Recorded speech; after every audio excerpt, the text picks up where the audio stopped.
Hi, everybody. Thank you for joining us today for our Conciencia Collective Charla. Today, we are with Hispanic Family Counseling's director, Denisse Centeno Lamas. Hi, Denisse.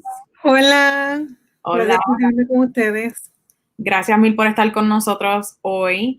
Denisse, quiero que básicamente le digas a la gente aquí hoy que está pues conectado con nosotros un poquito de tu background, pues trabajando con salud mental, especialmente con la comunidad latina.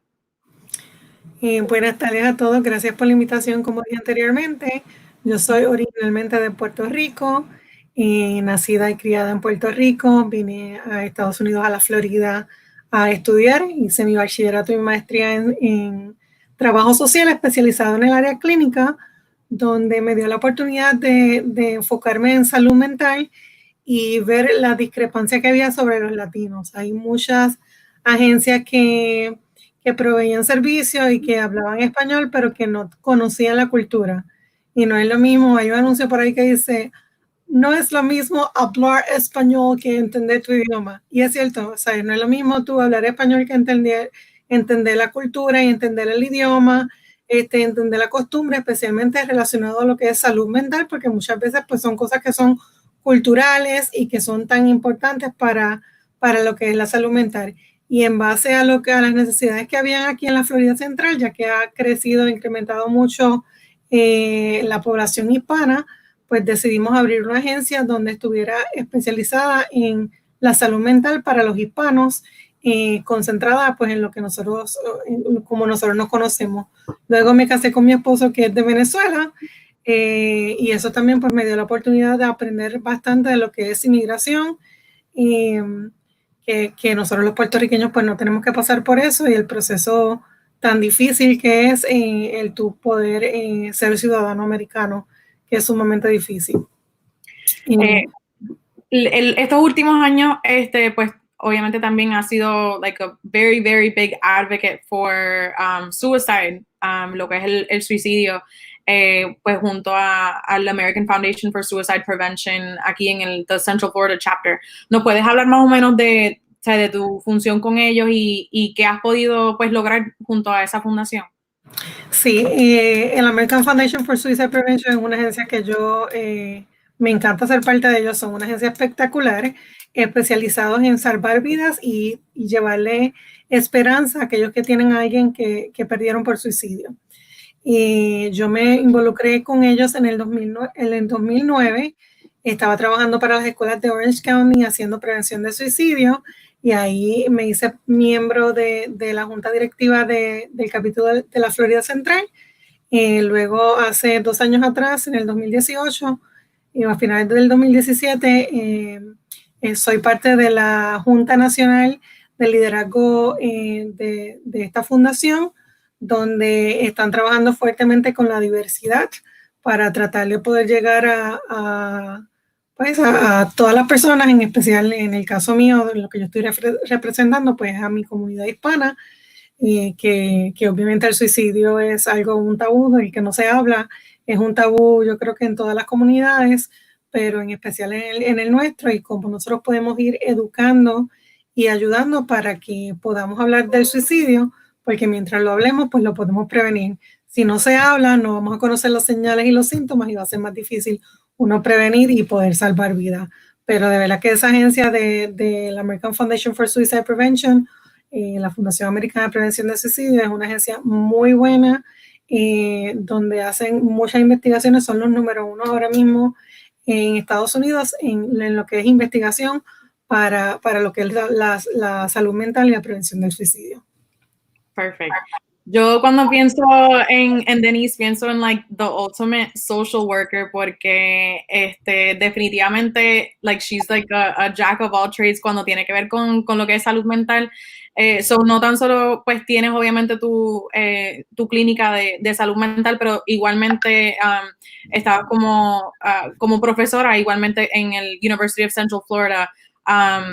Teaching different social work classes y eso. So, háblanos un poquito de esa función de ser profesora igualmente over at UCF Y también hasta utilizar los mismos, like, the interns that you use at Hispafam, igualmente que son de UCF, your alma mater también. Ay, no, UCF es mi alma mater y yo me encanta mi escuela, obviamente, y me dieron la oportunidad para trabajar dando clases de trabajo social, lo que me encanta porque te mantiene lo que yo llamo grounded, ¿no? Muchas veces uno está como que tan envuelto con tantas personas o pues en mi caso yo estoy más en administración, no tanto trabajando con personas directamente y esa oportunidad de trabajar con estudiantes pues te mantiene grounded y tú ves a los estudiantes todos excited porque cuando uno está de estudiante, you're going to change the world y todo está perfecto y todo el mundo va a ser bien receptivo a la salud mental y luego llegas a reality y pues como que cuando empiezas a trabajar a veces como que uno se desanima porque la gente no escucha, o porque no quieren saber de salud mental, o porque no quieren hablar de suicidio, o porque la gente quiere morir, y todas estas preguntas que muchas veces no tenemos la respuesta y que nos ponen down y pues el trabajo social, al igual que todo lo que tiene que ver con salud mental, es un área donde las personas se empiezan su carrera y cambian de carrera bien frecuentemente porque le llaman el burnout,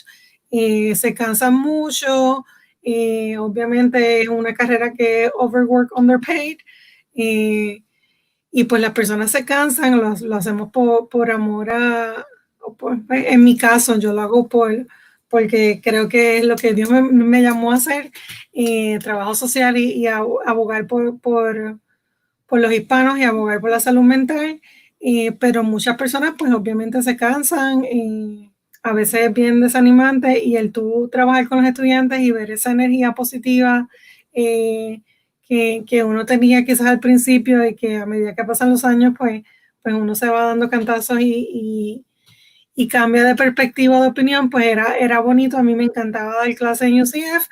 Obviamente, pues a medida que ha pasado el tiempo, uno cambia los roles, tiene otras actividades, como dijiste ahorita, estás envuelta en la Fundación ahora Americana de Prevención del Suicidio, estamos envueltos a nivel nacional, donde me abren unas oportunidades y una manera diferente de poder abogar, y obviamente eso es lo que queremos seguir haciendo, queremos seguir abogando por nuestra comunidad hispana y abogando por salud mental para los nuestros. Y yo creo que todas esas experiencias pues han sido bonitas, pero que hay que quizás en algún momento dejarlas ir para poder alcanzar otras oportunidades y poder seguir abogando en otro nivel. Definitivamente. Una de las cosas que cuando, en el tiempo que estuve contigo en Hispanic Family Counseling, siempre me voy a llevar esto conmigo, y fue el momento donde pues sufrimos la masacre de Pulse, junio 12 del 2016. Hablaron un poco de cómo pues Hispanic Family Counseling estuvo pues durante esa masacre. Obviamente fue como quien dice, it was a hit against los latinos, it was a hit against the LGBTQ community igualmente, ya que pues obviamente pues Pulse era un nightclub LGBTQ, pero hablaron un poco de cómo Hispanic Family Counseling estuvo pues ayudando. Entiendo que fueron 44 diferentes survivors y familias de las víctimas que se ayudó durante ese momento. Sí, eso fue un momento sumamente difícil. Incluso me hiciste la pregunta y se me pararon los pelos, como decimos, me dio chills. Fue un momento bien difícil. Y yo creo que todos nos sentimos, y no recuerdo una persona que yo conociera que fuera hispana que no conocía a alguien que estuvo ahí o murió, o conocía a alguien que estuvo ahí, alguien que conocía, de que conocido, que siempre había una relación de un lado o de otro. Eso fue un momento difícil, uno no sabía mucho qué hacer. Sin embargo, yo sabía que, pues, como tú dijiste, fue la noche latina, había muchas personas que eran hispanas y que se vieron afectados por esta situación y pues nosotros somos diferentes. O sea, obviamente nosotros no dejamos que cualquier persona entre a nuestra casa, pero una vez que esa persona entra a nuestra casa, pues that person is in, ¿sabes? Entonces, pues con esa mentalidad empezamos a trabajar y yo recuerdo, yo personalmente trabajé con una familia donde yo tuve que ir a la casa 3 veces y pasar con ellos más de 6 horas antes de poder ver al cliente, porque siempre estaba hablando con su mamá, con su tía, con su hermano, con su primo, con toda la familia, y una vez que ellos me aprobaron, pues obviamente, pues, como te dije, una vez ya uno está ahí, ellos te aprueban y te aceptan, ya eres parte de la familia. Me invitaron al entierro de uno de sus seres amados que murió, y muchas otras actividades que fueron bien difíciles de llevar en ese momento, que quizás otras agencias no entendían, otras personas no entendían cómo nosotros podíamos trabajar con ellas, porque los hispanos no buscan ayuda, no buscamos ayuda, no hablamos de nuestros sentimientos, eso no es algo que estamos acostumbrados a hacer. Pues, y que es difícil para nosotros sobrellevar. Muchas de las cosas que estoy agradecida, cuando eso sucedió, yo dije, vamos a abrir y vamos a dar servicios de gratis a todo el mundo, y obviamente eso se oye bonito y es muy lindo, pero a nivel de business, pues no es muy inteligente. Yo recuerdo que en algún momento yo dije, oh my God, se me va a caer el negocio porque no estamos recibiendo ninguna entrada y tenemos que pagarle a nuestros terapistas. Tenemos terapistas, gracias a Dios, espectaculares, donde yo les dije, mira, yo te puedo pagar la mitad de lo que tú te ganas ahora, y ellos todos dijeron que sí, con una sonrisa, y obviamente luego cuando el Estado, la Federación Hispana, que nos ayudó un montón, Central Florida Foundation, cuando recibimos los fondos, incluso luego tuvimos que devolverle dinero a United Way, porque entonces todo el mundo nos pagó. Pero en esos momentos de crisis que nosotros dijimos que sí, pues quizás en un momento nos turbamos o qué hacemos, pero yo le doy gracias a Dios por muchas cosas. Primero, que pudimos decir que sí, presentes rápido, y que pudimos llegar a nuestras personas hispanas que tanta necesidad tenían. Segundo, una de las cosas que yo agradezco es que nosotros, cada terapista no tenía más de 5 clientes.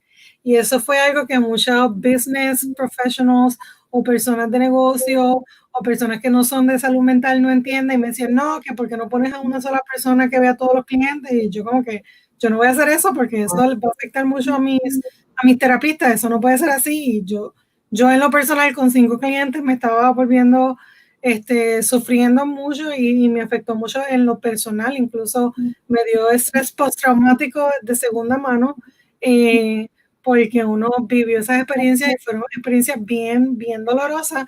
Sin embargo, pudimos ver la ayuda de la comunidad en Orlando, fue espectacular. Las agencias que nos ayudaron, que nos apoyaron, que estuvieron ahí llevándonos almuerzo, trabajando con nosotros, orando por nosotros, trabajando para que pudiéramos seguir ayudando a otros. Fue una experiencia bien, bien bonita. Incluso hasta el día de hoy, en estos días recibimos una tarjeta bien linda del Victim Center, Victim Service Center, que nos mandó una tarjetita de gracias por lo de post, y son cosas que llegan al corazón de uno y que uno agradece poder haber sido de bendición a todas esas personas que en un momento estuvieron bien afectadas por esta masacre que no creo que nunca podré entender. Fue algo injusto, no tiene sentido, no sé por qué pasó, pero pude ver algo lindo, que salió y que surgió de ese momento difícil. Durante ese momento, algo que decías mucho era lo de, sé que los hispanos tenemos ese momento del café con leche con las personas, ¿me entiendes? Que nos podemos sentar y hablar y conversar. Y ahí pues le hacemos el intro a tu presentación hoy, hablando de los hispanos y todo lo que tiene que ver con la salud mental, y el estigma que hay. Igualmente. Te damos las gracias, Denisse, por estar con nosotros hoy, y espero que disfruten la presentación. Gracias a ti, Stephanie. Gracias por la invitación. Y sí, queríamos hablar de lo que es la salud mental en los hispanos, especialmente ahora durante el COVID-19, porque está siendo bien difícil. Es otro momento donde se nos mueve el piso, como uno dice, porque nos toca cerca yo creo que todos hemos sido afectados de una forma u otra durante este momento y quería hablar de lo que es los hispanos, la diferencia que nos hace nosotros ser hispanos, cómo somos diferentes en nuestra cultura, cómo tú decías, ese cafecito con leche es tan importante cuando uno va a una casa, tomarte ese café con leche hace una diferencia en que las personas pues realmente abran y se sientan parte y te hagan parte de su familia, que quizás otras culturas pues no pueden entender ese enlace que es importante para nosotros. Súper, gracias mil. So, aquí tenemos la presentación. Sí, como dije, vamos a estar hablando de la salud mental en los hispanos durante la pandemia.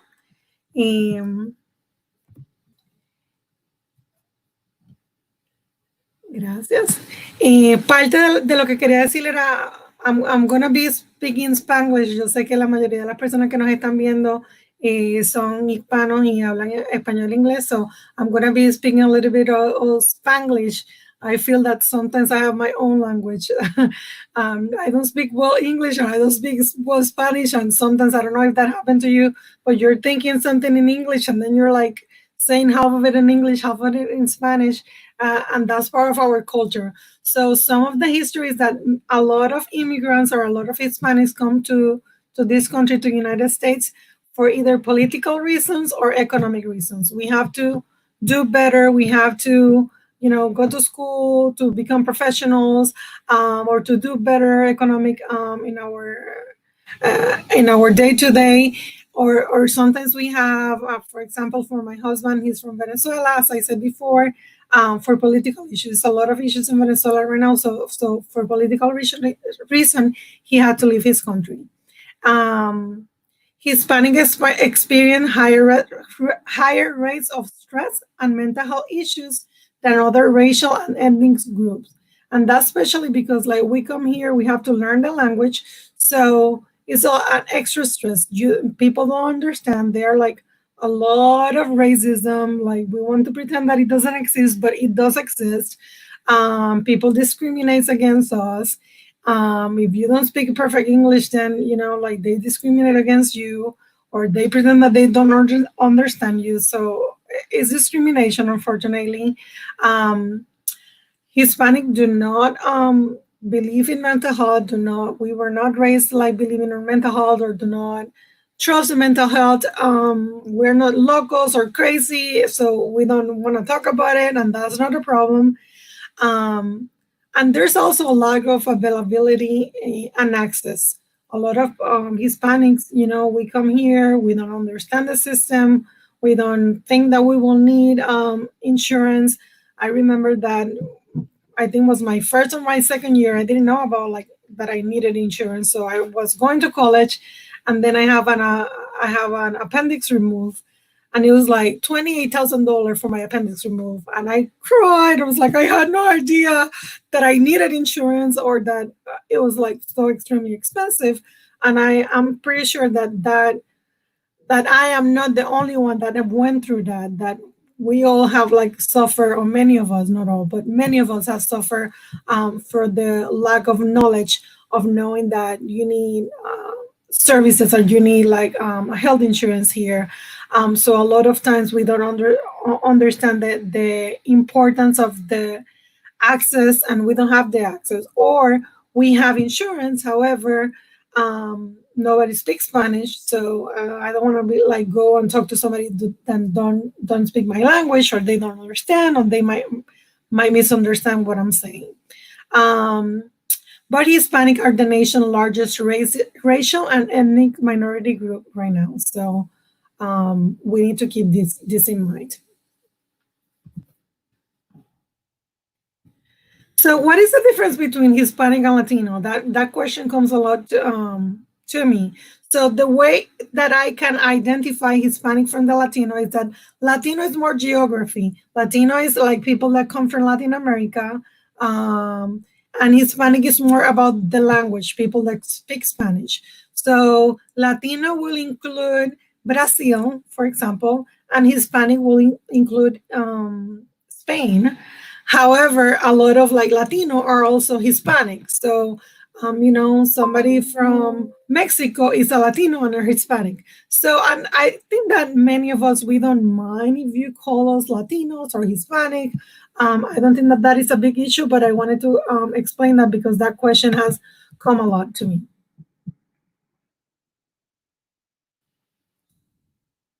Next. Healthcare and Hispanic. As I say, we have like one of the highest uninsured rates when compared with any other ethnic and racial group.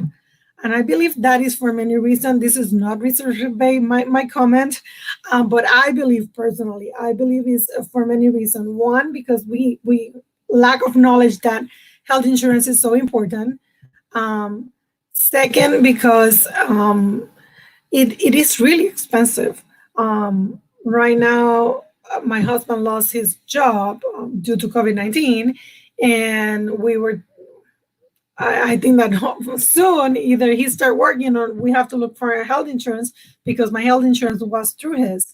So the cheapest health insurance that I found was like $784, and that didn't even include dental or health. So it's really expensive if you come from another country where like where health is health and you don't need health insurance, or it's really cheap to go to a doctor. You cannot imagine that you have to either put food in your house, on your table, or find a health insurance for $784, which is sometimes even expensier than your rent. So I believe that that's a couple of the reasons. Hispanic are also more likely to report using illicit substances when compared to non-Hispanic. That's unfortunately, but those are statistics. We know that statistics continue to change.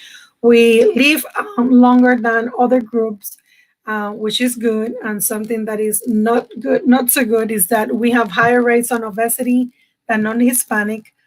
Usually, men's seek care when they're unable to perform their job duties due to health issues. So if they cannot go to work because like my back hurts, then I go to the doctor because I need to help. I need some help because I need to go back to work. That is the reason why we go to the doctor. We're not used to go to the doctors.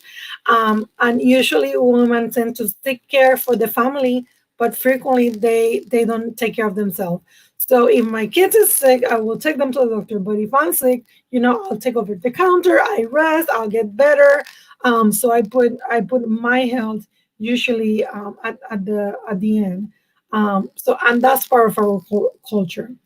And when significant healthcare decision is to be made, many family members may be involved in the decision. And this is not only for healthcare, but also for important decisions. We tend to like consult our parents or grandparents or do family gathering to make sure that is okay.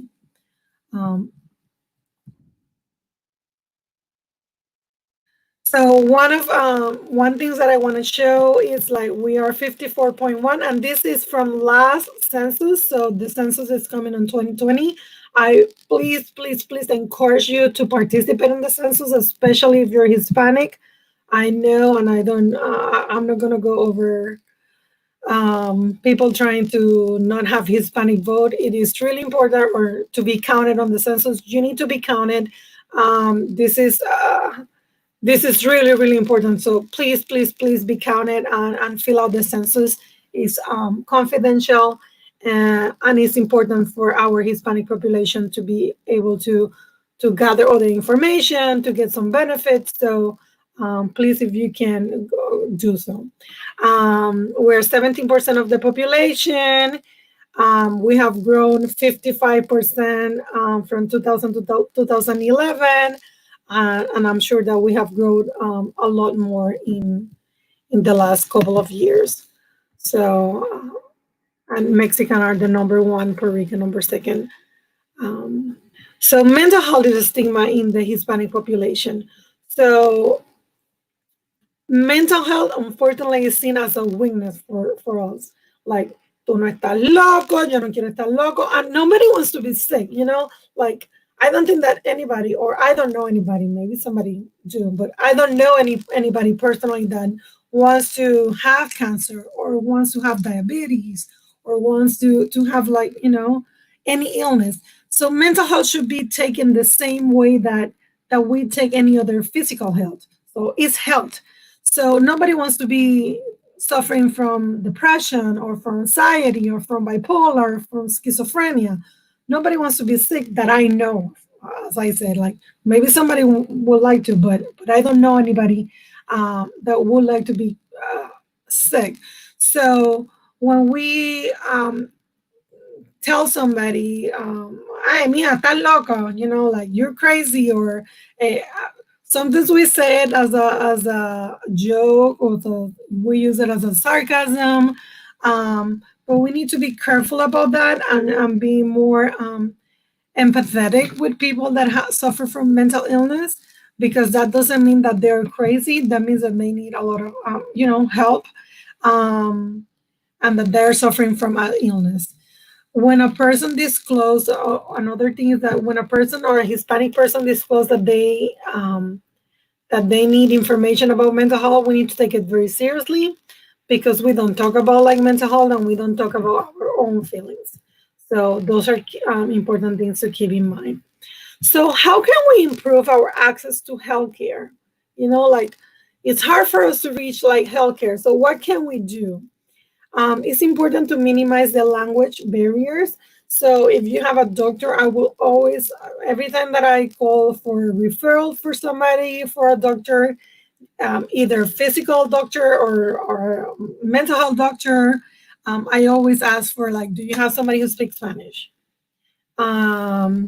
Or, like, do you have a translator? Because they can provide those translator. Interpreter, but a lot of times I prefer somebody who speaks Spanish, because it's easier for us to understand each other. So a lot of times, I've been here in the United States for a long time, but at the beginning, I remember that to translate something, you have to, like, think in Spanish and then translate and then say it, and then a lot of time doesn't even make sense, because you have to change the words or things like that. So it's easier to us to talk Spanish, especially when we are talking about our feelings. You start and you're like, "Que estoy enfogonado porque da, da, da," but when you're, like, upset, you, like, the Spanish just come out of our mouths. So a lot of time when we talk about our feelings, saying it in Spanish is easier. It's important to encourage involvement of the family members in treatment. So if you are a provider, or if you're, like, a person that is looking for a provider, a lot of times, when we make decisions, as I said before, as Hispanics, we consult our family when it's something important. So a lot of times, involving the family with our treatment in the mental health is important. It's important to offer culturally competent and sensitive treatment. A lot of times, and that was something that people didn't understand about polls. I cannot limit the crisis to 1 hour as, like, insurance, as I used to pay. Insurance is paid for, like, 45 to 50 minutes, but a lot of times, as Hispanic, we like to talk, or especially those first sessions, it's taking longer, especially if it's, like, crisis. If crisis happen, maybe we need, like, more time. So people didn't understand, like, why are you staying, like, 3 hours with your family? I was like, because if I don't spend those 3 hours with the family, I won't be able to work with the client, or with the person that needs the help. So maybe explaining that, or explaining how important it is to drink that cup of coffee. And that was one of the reasons why I actually created Hispanic Family Counseling, because they didn't understand the importance of, like, drinking that cup of coffee. No, that's unethical, but it's not unethical. It's culturally, like, it's part of my culture. If I don't drink that cup of coffee, it's going to be, like, different for me to reach that family. So maybe explaining that to the people will be helpful for both the client and the professional. And do not give up on your first appointment. If you have a bad experience, if you're looking for help and you go for your first time, do not get off if you didn't like it.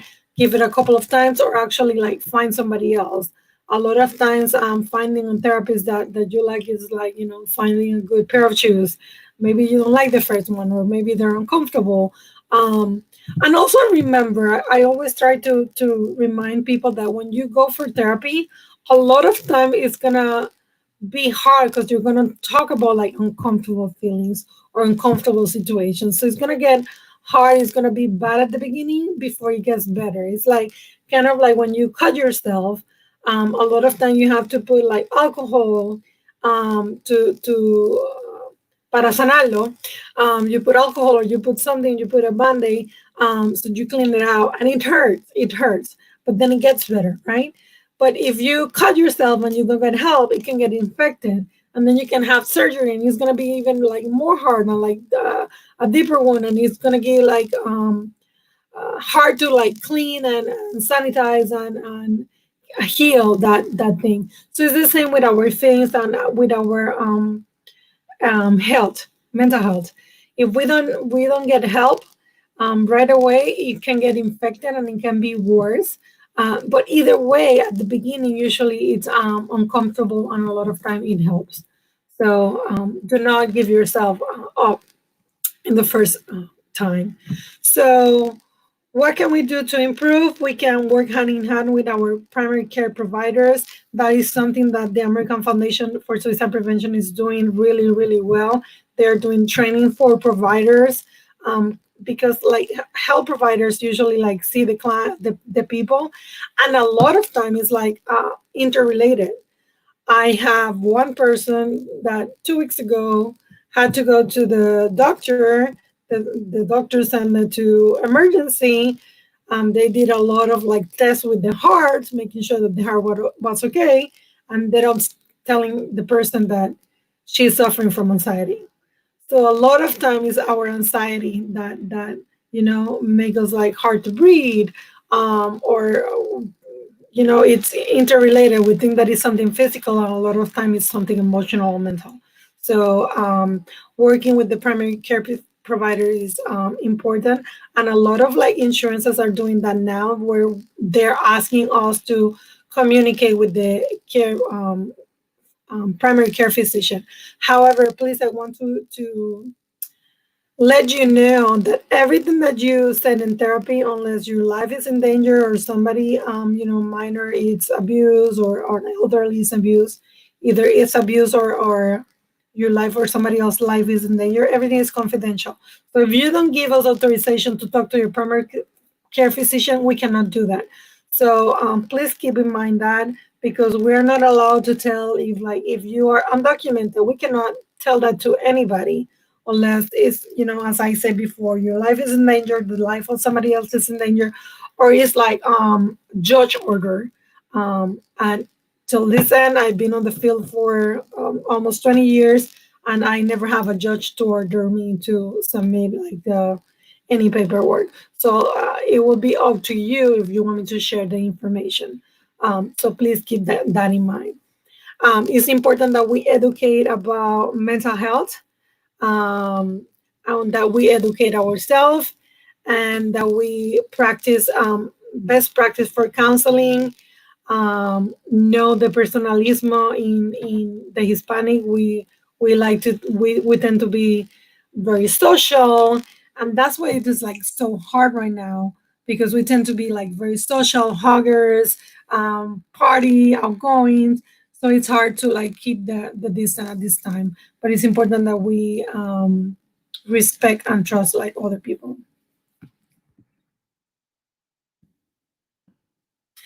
So what is unique of the Hispanic population? What is like unique about us? So we like to abrazar each other, right? We see each other and we like kiss each other in the head, on the cheek, and we like hug each other. We like the music and the dancing, and everything is like a party. Spirituality is deep rooted on our soul. Like a lot of us have been to church. Like growing up, you go to church. Like I remember growing up, we go to church like almost every day, if not every day, sometimes twice a day when it was a Sunday. But but spirituality is really important for us. We have strong extended family. When we say the family, we don't say only me, my husband, my kids. We also include our parents and our brothers, sisters, nephews. Cuando hacemos algo, when we do something, we invite everybody, and everybody means like even aunts that are not aunts, but we consider them aunts because like they are very friendly or very good friends that has been our friends forever. And we ask for the bendición to a lot of people. So that's part of our extended family. We have great respect for the elderly. I remember years ago one person that um, she works for a place that they work with dementia, and she was concerned. She was like, I cannot understand why you don't want us to take care of like your elderly, your mom or your dad when they cannot take care of themselves. And I was trying to explain that's part of our culture, like we don't believe on like sending them to a nursing home. We like to take care of our elders. We like to eat together. Food is like really, really, really important for us.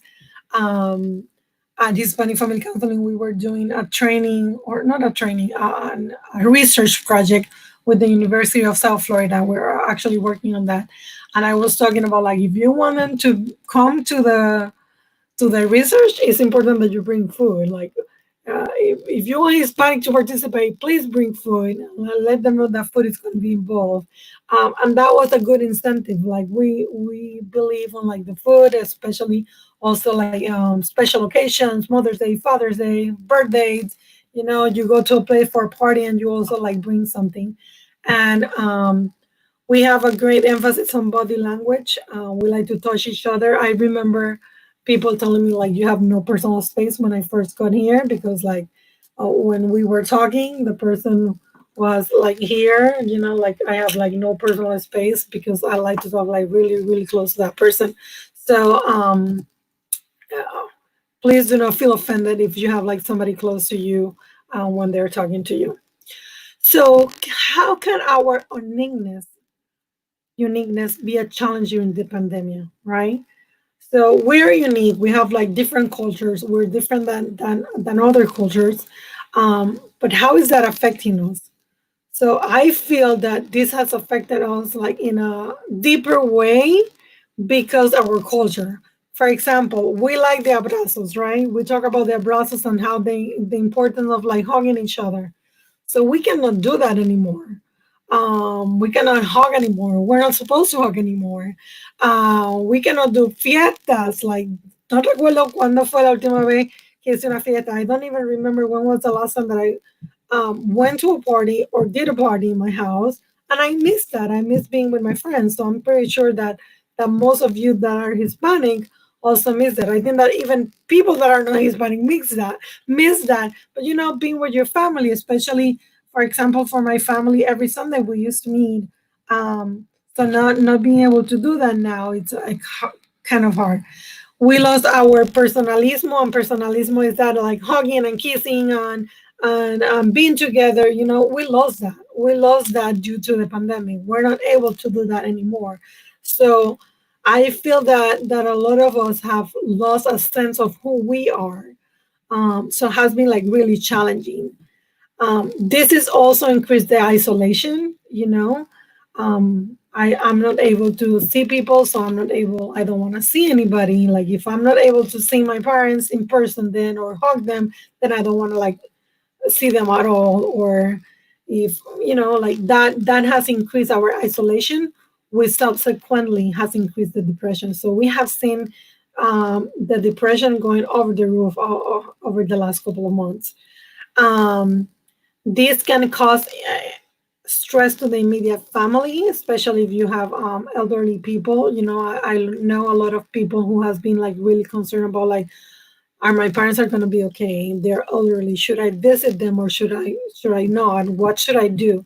So that has created like a lot of stress or extra stress for us as a Hispanic, and as Hispanic, a lot of time we come here and we have to start from the bottom, take whatever job. When I first got here, I started working at Ross, and that's like having like 2 or 3 jobs. So that's what many of us have to do when we first like come down here. So a lot of our jobs has been like for the necessity jobs, so working at a supermarket or delivering things. So a lot of people, when the pandemic, everyone was at home, and essential workers were the only ones allowed to go out. A lot of us have to go out to supply for our family because our jobs was considered essential. And based on the statistic, Hispanics have higher risk and higher rates of the pandemic than other people. And I believe, and this is not research based either, this is Denisse talking. I believe is for 2 main reasons. First, because we have like a lot of like high risk jobs, those that we have to go to work because it's essential. Working on the farms, working on the supermarkets, are essentials, and a lot of Hispanics got contagious, or a lot of people, we don't have the luxury of saying like, oh, I'm not going to work even though I don't get paid. A lot of like people live check by check, they're coming here, so they have to work. So I think that financial reason is number one. And the other reason, what I think, not research based again, why the next thing, we are suffering more from the pandemic than other, is because um, we are like with the personalismo. We like to hug, so it's hard for us. Like the other day, I went to see my nephew, so they saw me, and the first thing that they did was like hug me and kiss me. Like we're used to it, so it's hard to say like no, do not kiss me, or no, like. So it's really hard to do that, or to create that. So that's what I think that we're suffering more from the pandemic. So how is the pandemic affecting you? So we talk about a little bit about the Hispanic a little bit, but I would like to know how it's affecting you. I want you to think about like how it's affecting you, and what can you do.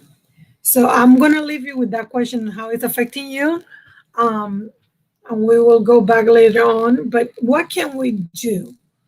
Some recommendations, things that are really important for our own mental health. What can I do to maintain my mental health? So it's important that physically, this is what I call the basic. The basic is like sleep your 7 to 9 hours. Usually we say 8 hours. Do your nutrition, and nutrition is not only eat healthy. A lot of time it's not only eat your vegetable, but eat all your meals. A lot of people do not eat like in the morning, and then they eat a lot in the afternoon. So eat all your meals, or you forget because you're working, or you're stressed out, or you're depressed and you don't want to eat, or you overeat.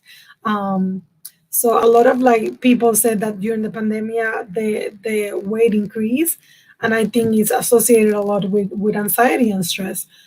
So please keep your nutrition, and exercise is important. Exercise also help you to sleep, so that's kind of like the basics: sleep, nutrition, exercise. Do deep breathing, that help a lot. Closing your eyes, making sure that you're not like breathing like this, but you're breathing from your stomach. Um, it's important to learn how to say no. This is really hard for us Hispanic people. Ask you things and we'll say yes, yes, yes, yes. But it's important that you set up boundaries and you say like, I can't.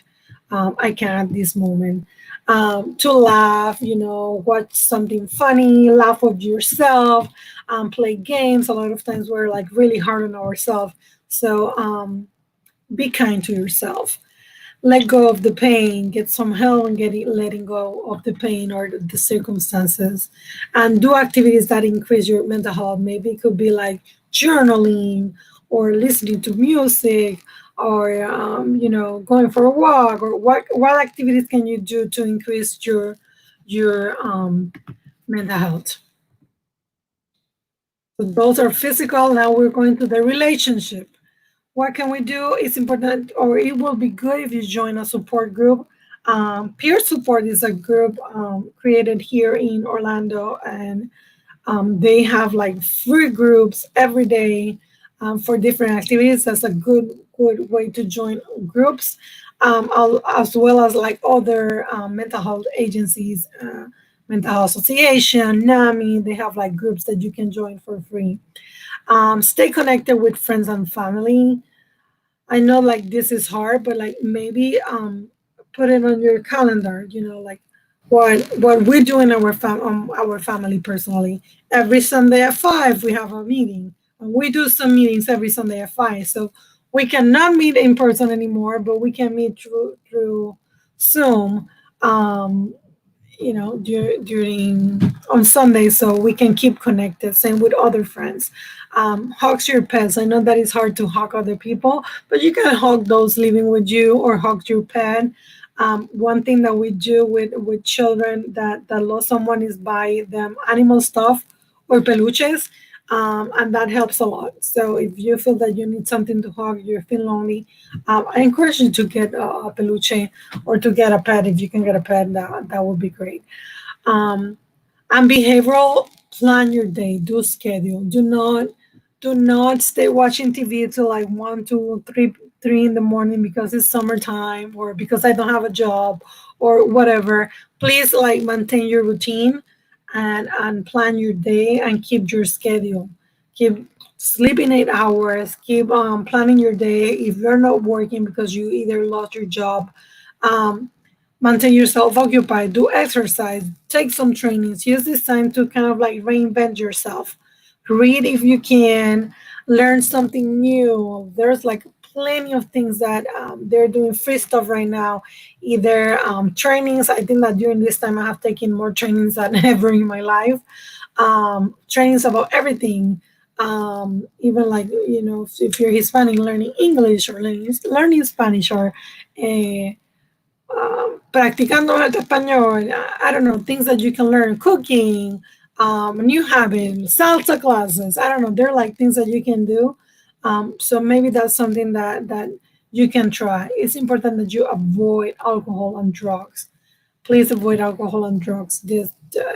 That increase like the suicidality rate like substantially, increase the depressive symptoms too. So please like avoid drugs or alcohol. I also encourage avoid watching too many news. I feel like during this time, the other day I was like talking to my husband. I was like, oh my God, we feel like we're on war. Look at the news. It's just like overwhelming just to watch all the news. So limit your news. So you're not watching news after news. And the news that you watch, please make sure that they're reliable. A lot of time we see things that are not even reliable, that I don't know who invented it. Um, and make a wish list. Maybe during this time you can make a wish list of like, this is what I want. I would like to start eating healthy, or I would like from here to December to I don't know, to learn a new language or something to that end. So if you can um, make a wish list, it will be great, and you can like start working towards it. And finally, spirituality and spiritual, stay connected with nature, listen to inspirational music, pray or read the Bible or the book of that inspires you. And also meditation can be good. A lot of people do yoga in this part, so that can be helpful for them. So those are some areas that and some recommendations that I would like to do with you. So it's important that you make your mental health a priority. So if you're not healthy, nobody is. Like his mom is not healthy, nobody will be healthy at home. So we say that, but truly, if you're not healthy, then it's nothing that you can do. Like you won't be effective at work if you're not healthy. And we should take mental health the same way that we take any other health, any physical health. So make your mental health a priority. Be okay. Be sane. Get help if you need it. A lot of them we're afraid to get help. Please get the help that you need. Talk to your needs. Talk to others. Say no. Set up your boundaries. Say no when you're, overwhelmed. And stay in the here and now. And what is stay in the here and now? Stay in the here and now is like um, feel and see what you can control and what you cannot. Like here now, I cannot control. Oh my God, everyone is getting sick in a cruise, so I'm not going on a cruise. So you're not going to be on a cruise in a long time. So is that not affecting you right now? Like, do not think about that, about things that can happen in the future. Or, would I lose my job? Like, you have no control right now of that. Like, you have your job right now, so let's work on like how are you going to be working effectively, or maybe you need to decrease your hours, or what can you do to help yourself in the here and now, concentrate on what's happening now instead of thinking the worst, because like that can lead to a lot of stress, and eventually that can lead to a lot of anxiety.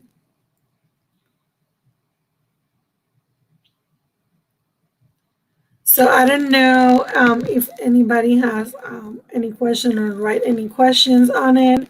If not, I'm gonna continue. And if you have questions, feel free to send your questions, and I'll be glad to answer them.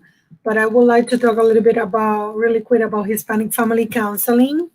So, as I said before, Hispanic Family Counseling was created in 2012 with the desire to help our Hispanic community in Central Florida due to the discrepancies that we were having in our society.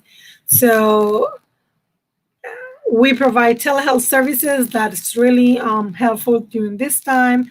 Target case management for those who are maybe losing their homes, or they're new to the community, they don't know what to do. That's a good service for you to obtain. We provide PSR, psychosocial rehabilitation. That's kind of like help you with anger management, self-esteem, self-control, kind of like help you and guide you to go back to your level of functioning that before you were having difficulties. We provide therapy, and the therapy can be individual, family, or group. And we also provide intervention. It could be crisis intervention. Some of the telehealth involve that. What is telehealth? People is like, what is that of telehealth? And I think that we're more familiar now because of the pandemic. But it's like kind of like having a conversation with your therapist through through either your phone or the tablet or your computer, and allow long distance patient care through a device. So it's an easy way for patients to increase access to health services while improving their use of technology, especially during this time that people still afraid to go out. So telehealth is very convenient, and we can provide that. So we can help by providing adequate emotional strength, empowering you to own your values and abilities to start again, and help you to process acceptance of this new reality that has been really hard on, I think that on everybody one way or another. So we have 4 different locations.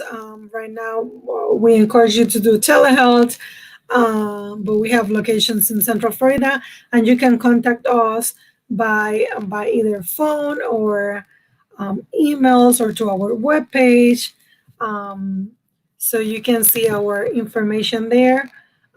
If you can like us on Facebook, that would be great, and follow us on Instagram and Twitter, so you can get some information. But there's like several ways that you can stay in touch with us.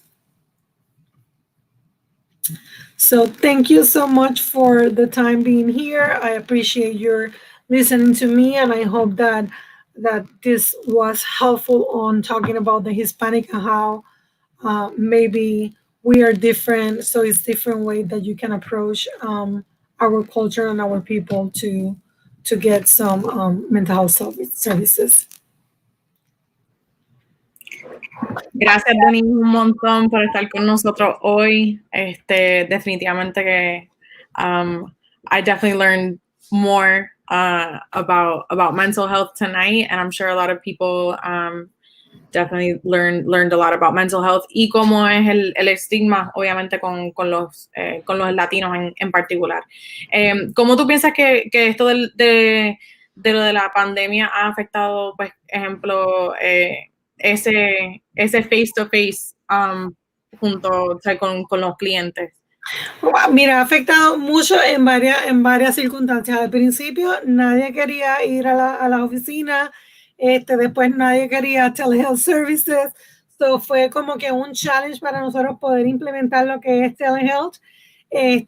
Todavía hay personas que van a la oficina, aunque son bien poquitas, pero como te dije, a nosotros nos gusta abrazarnos, besarnos, vernos, como que esto de virtual como que no es real y como que a veces lo minimizamos la importancia, al igual que también por ejemplo, para las terapistas se cansan mucho más porque muchas veces tú tienes que estar leyendo lo que uno no dice, ¿verdad? Lo que no es verbal a través de una pantalla y como que tienes que estar pensando mucho en cómo decirlo, qué está pasando.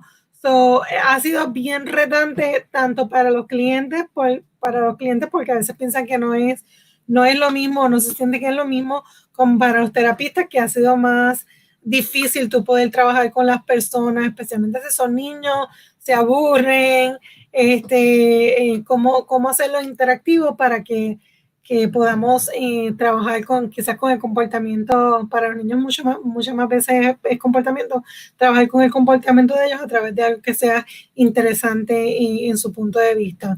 Pero las personas que se han dado la oportunidad de coger el telehealth, de tomar el telehealth, tanto los terapistas como los clientes, he tenido muy buen feedback de que pues al principio se les hizo difícil, pero ya les gusta. Incluso algunos de ellos me han preguntado, ¿me puedo quedar así? Esto es mucho más conveniente, el uno no tener que guiar, o el uno no tener que pues ahorrarse ese tiempo, esa gasolina. Ha sido mucho más conveniente en muchos otros aspectos. No, y también a mí el efecto virtual y todo lo que ha causado la pandemia, nada más diría yo, pues que comprueba que estamos en un momento digital completamente, que ya todo va a ser digital. So, se puede enseñar maybe cómo hacer un café con leche bien bueno y lo comparten virtualmente, a ver. Pues mira que he visto muchas actividades que te inventan café con el CEO, café con café con el otro, y cada quien va con su tacita de café. Y pues obviamente uno se tiene que reinventar en estos momentos de pandemia, pero sí, realmente yo digo, pues gracias a Dios que esto pasó en un momento donde tenemos la oportunidad de quizás vernos a través de social media o de plataformas que nos permiten y nos dan la oportunidad de poder compartir, pues como lo estamos haciendo ahora con StreamYard, que nos da la oportunidad de poder compartir los conocimientos o de una forma u otra y mantenernos conectados para quizás disminuir un poco lo que es la depresión y el uno estar solo, que ha pasado mucho en estos días. Pues para la próxima te enviamos un Uber Eats para la casa de un Starbucks para que tengas ahí tu café con leche. No va a ser bustelo ni nada, pero nos conformamos con Starbucks. Pero nada, Denise, gracias un montón. Y pues aquí aprovecho pues para decir que pues Denise va a estar con nosotros para nuestra charla junto a MeToo, que se llama Conciencia Talk junto a MeToo, que ya saben que son todos los viernes.